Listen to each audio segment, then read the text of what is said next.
Good morning and thank you so much for this opportunity nga ginhatag mo sa amon man search nga maka-explain man kita kag mapabalo naton sa aton nga publiko no ang ini nga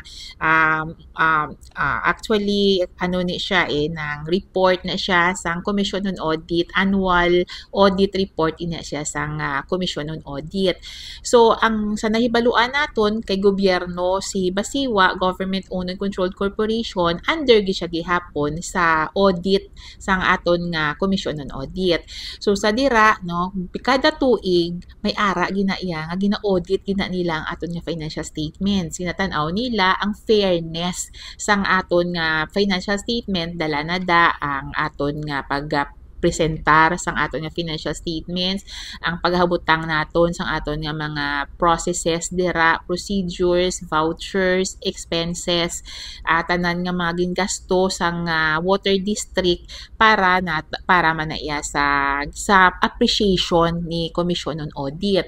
So for sang nagligad nga 2023 nga tuig nga audit year, that was also the time nga nag 50 years man si Basiwa. Kag that was also the time nga bilog nga tuig ako ang naging GM sang Basiwa, nakakuha man kita sang unmodified opinion. So there are may tatlo ina siya nga opinion sa ginahatag sang Commission on Audit.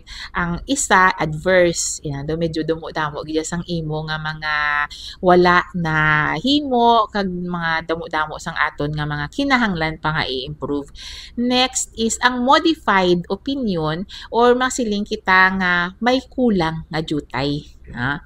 Ang pinakanami nga makuha sang isa ka ahensya is ang unmodified opinion. So meaning, in all fairness, na-present na gid naton, na-present gid sang ahensya ang tanan nga kinahanglanon sang isa ka gobyerno no sa as far as ang audit is concerned. So sa 2023 unmodified kita, sa 2024 sini successive nga nag-unmodified pan kita. Sa history ni Basiwa nang mga 52 years na subong si Basiwa, the first in the history nga nag-unmodified kita 2023 and successive man siya nga nag-unmodified kita for 2024. Nahimo naton ini tungod nga ang pagpresentar naton mga vouchers naton, expenses naton sa Basiwa, nakita sang Commission on Audit nga hindi siya excessive, hindi siya extravagant. So may mga polisiya ang ginatanaw mo ang Commission on Audit para nga makasiling sila nga unmodified ang isa ka ahensya. So anong mga innovations sa mga pagbag-o nga nahimo nimo GM para nga ma-achieve ang ining kadungganan? Kung sa mga innovation clear gina iya nagsulod ako diri sang nag-joint venture agreement way back 2022. Amo na gambal ko nga may mga questions ako nga dapat nakon isabton sang ako nag-GM. Ang una ginsabat ko nga question pagsulod ko di is who am I, no? Sino si Basiwa? Because nagsulod kita may ara kita joint venture agreement kag gusto naton mabalaan nga sino na si Basiwa subong sang ara na si joint venture partner naton nga si Prime Water.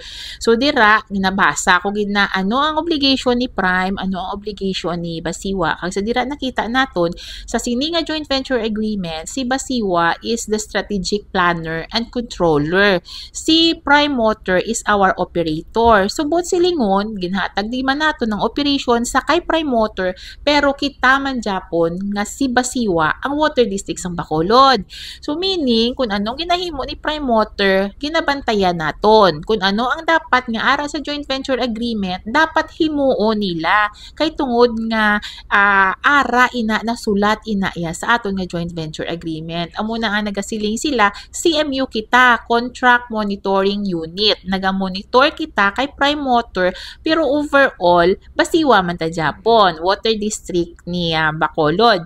That is why makita kita nagasabat sa mga issues parte sa kay Prime Water tungod aton iniya water district, no? So dira nakuha naton ang respeto ni Prime Water. Kabalo si Prime Water kung diin sila limitation nila, kabalo man si Basiwa kung ano siya, sino siya, anong limitation niya.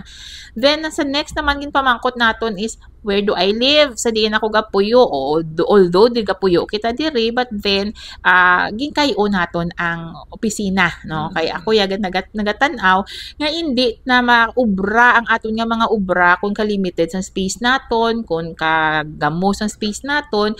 So kung may ara ta nga mga concessionaires or mga nagapamati nga nagkadto sang una versus ang basiwa subong, makita gid siya nga do nag-improve gid man ang sitwasyon, no? Ang sitwasyon, no? Ginkayo naton ang aton nga mga finance, ang operations naton sa dalom, HR naton, kayo naton ang aton boardroom, kayo naton ang GM's office. Aside from the fact nga ti ini nga mga opisina ng reflection ini, no, sang kung sino kita nga nagaobra sa gobyerno, so ginkayo naton. Next is pamangkot kita nga why am I here, nga aari ako diri, no?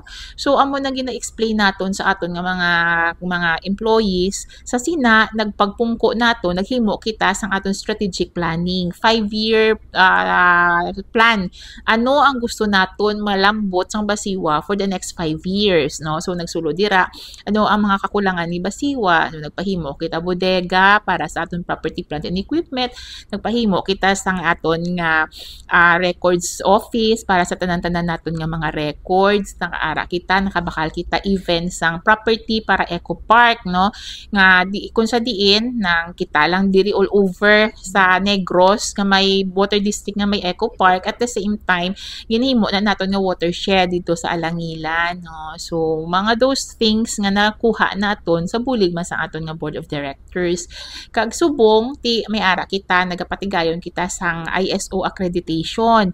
Base sa August siguro may ara kami nga third party audit na, that is for the accreditation na sang ISO para sa basiwa. Akong makapasar kita ISO accredited kita, that is over and above sa aton nga ubra nga mag-monitor kag mag-evaluate sang performance ni Prime Water. So dalaman na dira sa ila sa evaluation ang kung paano magtrabaho ang Prime Water GM.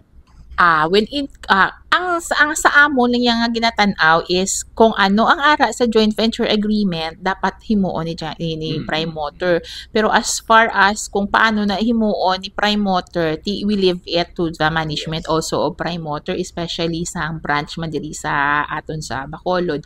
Although amo sina daw medyo kadamo gisang challenges nga naagyan naton, especially sang tagligad, no, kadamo gisang mga no water, turbid water, damo nga mga leak.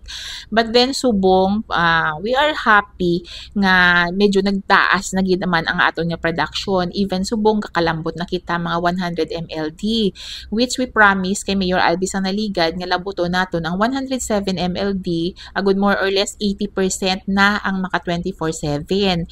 So subong do medyo nagjutay na gid man lang ang reklamo, especially on the south side kay ti natagaan naton sa solusyon ang sa south side. At the same time si Prime also may ara man naging patigayon sa matabaang nga ila man niya to help in the northern area of Bacolod. So, functional siya, nagahatag siya 3 million liters a day sa north nga area. Gina-plus na sang aton nga mga existing man, plus may ara kita nga ng bulk water suppliers man, no, nga sa GM sa Morsha naton. Sa Morsha naton, oo. Sige siya sa ga-supply ta. So meaning subong may ara kita kaapat ka bulk water supplier. Si bulk water si BBWI injection point number 1 diri sa may Granada, si HIHI ang sa may Buro-Buro, no?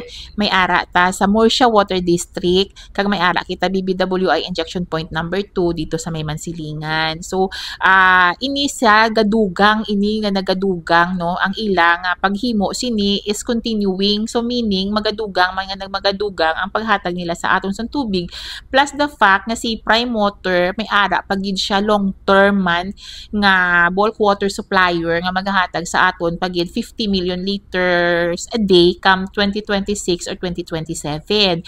So sa dira, no, nang kami sa aton man nga monitoring ginatan-aw man naton nga kung magsigi-sigi ini ang volume sang tubig magasulbar naton at the same time masunod naton ang problema sang turbidity kay ti syempre ga-turbid ang tubig ta kay tungod sang iron and manganese present sa aton nga mga deep wells. Pero kung damo na kita na sources from surface water, ang aton nga mga deep well ay pa-retire tani sila. Amaton sila mag-retire. So meaning, ang intrusion naman sang iron and manganese, maga-hidutay man, kag maga-surface water na lang ang aton nga main source, ti ang turbid magadula man, no? So kami sa Basiwa, sige-sige man kami sang bantay man, sa mga leak repairs ni Prime Water, agud nga masiguro nga ang matagaan naton sang mga aksyon ang mga ina nga mga butang agud nga mag-ayo ang aton nga service even hasta lang anay sa December 31, 2025. Ito bulig ka GM no sa mga inang tatlo lang nagdugang nga mga bulk water nato kanaligad pagsulod ninyo do isa lang to no. Yes. Ang sa may Granada lang. Yes. So subong amo na nga maghambal kita nga ang improvement Pwerte kaya ka dako no the part sa aton water service. Oo. Although mahambal ang iban bala search nga daw hindi namon nga batyagan pero kung kami diri matanaw gadutay na gidman ang nagareklamo. Although may mga areas gidman nga mga nataasan pagid bala so do hindi tagid siya naton pa malambot tungod nga hindi pagid damo gid kaayo ang tubig ta pero hindi na damo nga problema pareho sang nagligad no. So we are also happy for that but we are not stopping there. Ginasigi naton si Prime nga magapadayon ang ilaya nga pagdugang sang aton nga water source until such time nga ma-retire naton ang aton nga mga deep wells nga makapahuway man ini. As of this time GM mga pila ang working naton nga mga deep wells para ang source 59. Oo, if we have to understand, before nag-joint venture, ang pinaka-main lang gidya nga water source yan ni Basiwa are the deep wells. Yes. 59 deep wells, 3 spring sources, and stackable water supplier. Oo. So, nag-abot man si Morsha, nagduwa, no? Kag eventually nagdugang ini ang mga aton nga mga ginpanglawag kaina. Pero makahambal kita nga the next 2 to 3 years sa bisan na paano. Although ati ang Bacolod is expanding. Yes. No? So meaning kung nag-expand kita, ang aton nga mga consumers tagadamo man. Yes. So amo nang aton nga ginapreparahan pagit. Yes. Oo. Preparado kita sina. That is why gahambal kita nga inang dapat ang kinahanglanon nga tubig ni Bacolod i-provide sang surface water. Agud nga kung may kinahanglan gid kwaon tani sa mga standby naton nga mga deep wells no. And si Prime may mga future man sila nga may mga kontrata na no nga sa 2026 2027 pwede na nila makahatag no. Although ang ilang hambal sa aton ni Prime Water dapat 2026 24/7 na gid kita.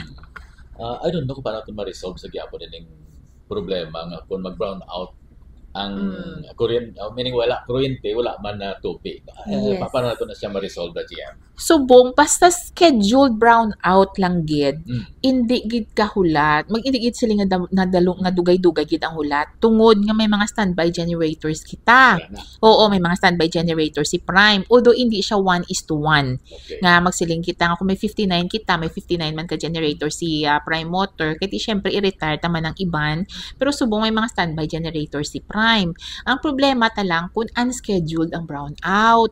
Kag wala to, syempre may mga kuryente na nadayatanan, ti syempre kwaon mo pa didto sa pihak dalon didto. So medyo may gid man sa tiyempo. So amo nang kita si Prime Water naga-request man gani sa nagbulos gani sa Sineco. Sa Negros Power nga kuntani kung may mga scheduled brownouts, ginapabalo man kami actually. Agud nga ma-prepare naton. So anong gina-foresee nimo the next 2 to 3 years ang Basiwa Prime? Anong imong galantaw? In the next 2 to 3 years, kami gatan-out maka 24/7 gid si Bacolod, even with the coming of additional nga mga concessionaires, additional nga mga buildings and infrastructures diri sa Bacolod tungod nga ginsadihan na naton kag ginaplat na naton paano naton nga gihuon.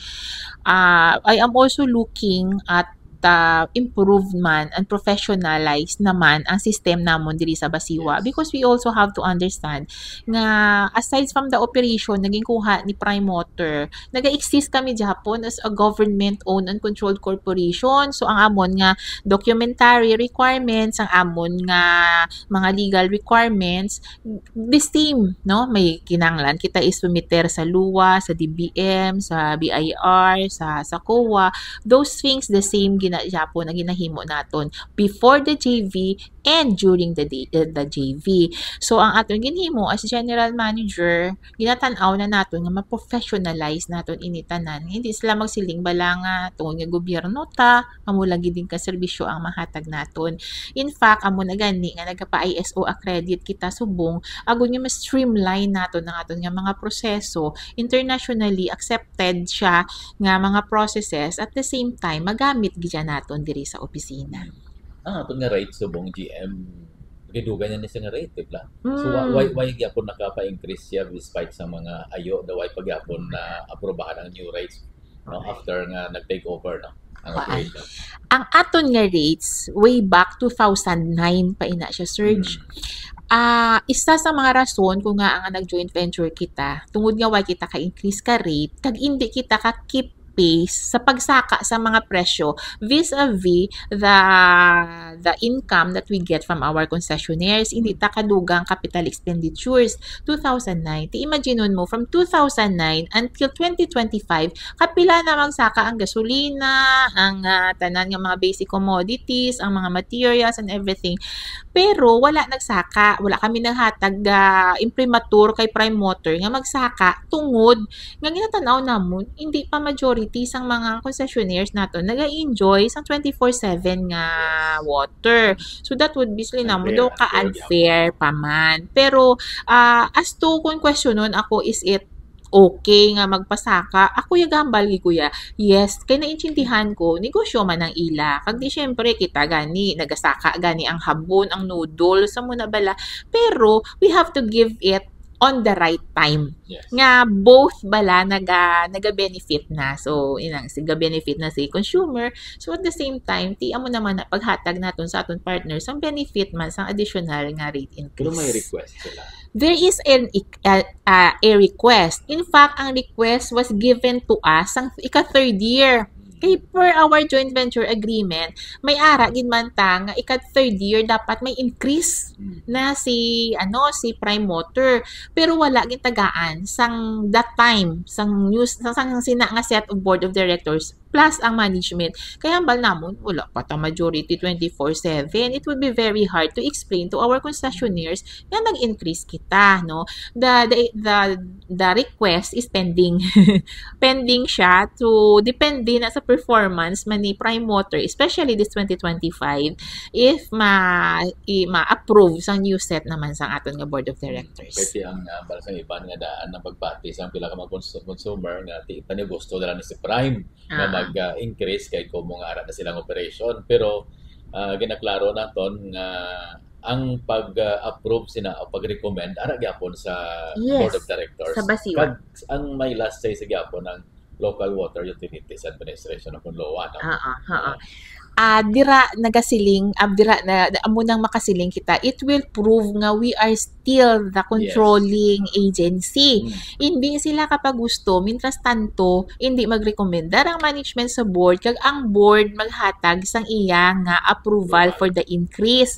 So maskin pa si Prime kun hindi magsugod si Basiwa, wala siya sang may mahimo. So it's really one way of saying we are still on top of this joint venture. Although siyempre hindi man ta siling nga bato nga hindi ta makakita sang ilaman nga mga kabudlayan, damo na siling natin namon nga in with the right time, the right timing. Pwede ta na mapasaka liwat sa board. So GM, para nato nung efforts nimo para nga mapataas ang respeto sa mga kumuluyong bakurot no sa Basiwa. Makasiling gitayan nga si GM Hardin nagtrabaho for Basiwa, for the consumers of Basiwa. Yes, ako yung magasilingid ako, yes. Even sa una, maskin ako gahambal ako diri sa mga empleyado naton, maskin diin ako ya ibutang, I make sure nga ang fulfillment bala sa pag-ubra ara. And one thing nga makasiling ko ay I'm fulfilled with what I am doing is I am working, no.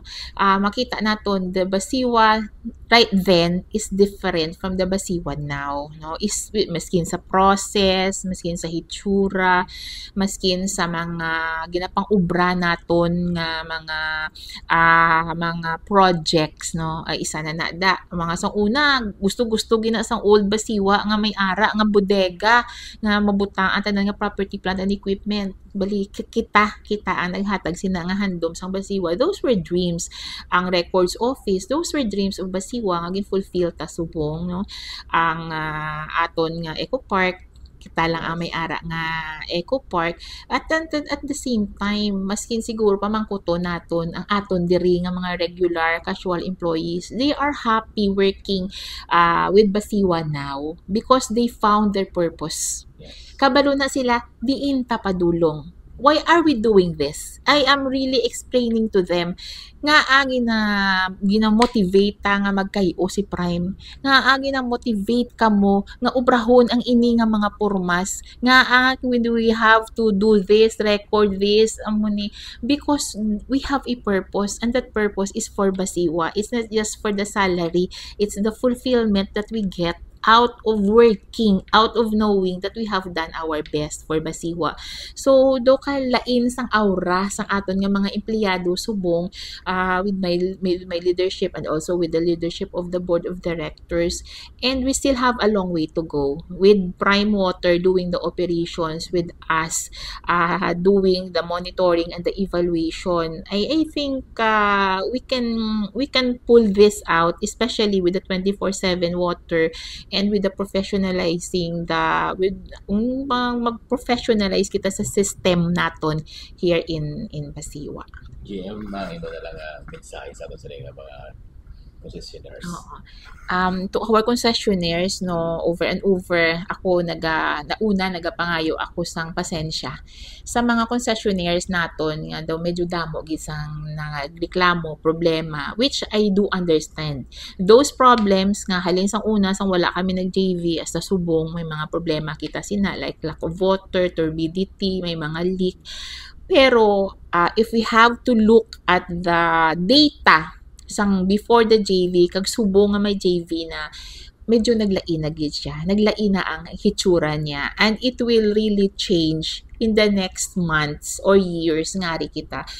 Ang pangako ni Prime Water nga 24/7 on 2026, we will be pushing for it. I-push tagid na. Maskin hindi siya sila mag 100%, but at least majority na. Kag makuha na naton, ma-eradicate na naton ang 0 to 10 nga ng tubod balasang tubig. 0 to 10 hours lang nga tubod sang tubig nga makuha ta na way ba sa 2026. So sa aton nga mga concessionaires, I know nga sulit-sulit ini, but then ako nagapangayo gid ako sang inyo man pagsensya kag paghangop sa aton nga water district, no. Nag-joint venture kita tungod gusto naton nga kayuhon ang aton nga water district. Ang ako nga talatapan ari lang gid gihapon diri willing mag-assist sa kinahanglanon naton nga mga tagaan sang assistance, no. Tanan nga mga challenges damo kita di challenges sa water district, but with the help also of our board of directors and with the help of our partner Prime Water, amat-amaton ta ini nga masulbar agud nga mag-ayo ang aton nga water district, especially moving forward. Thank you.